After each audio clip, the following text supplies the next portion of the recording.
So now the question is, how should you show love? This is all wrapped around something called empathy. So everything that I've been talking about in terms of how God loves you and how others love you, what you're looking for is empathy. God is love, and what's wrapped in love is empathy. Empathy is something where you can put yourself in another person's shoes and feel what they're feeling to see if what you're doing is actually hurting them or helping them.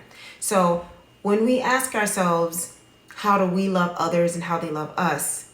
A lot of times we think, well, I know they love me because they did what I would do for myself, or they would do what I want them to do to make me happy.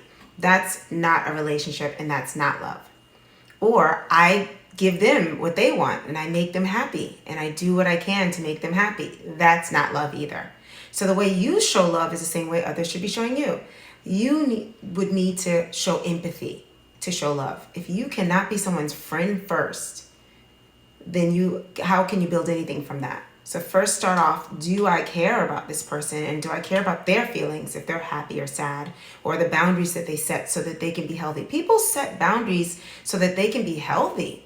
They're trying not to fall. They're trying not to be hurt. So if they're wise enough to know what their boundary is, be a friend to them and respect it. Now, there are some people that have unhealthy boundaries because of fear. Now, in that case, definitely be a friend and help them see that if it's hurting them to have that boundary, because they're having a boundary for a thing that's actually good for them. Maybe it's medicine, or maybe it's going to a doctor or to see a therapist. So you could be a good friend to them and you can help them see that, to love them. But whenever you reach out, examine your heart and find out, is it a selfish thing that I'm doing when I'm giving this love because I want something in return?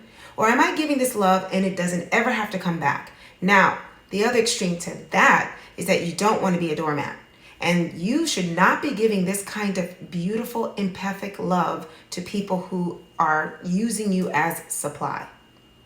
Now, I don't think you should be giving love to get something back. However, if you give love to people who do not have empathy at all, and they don't give love either, at all rather, then you will drain yourself.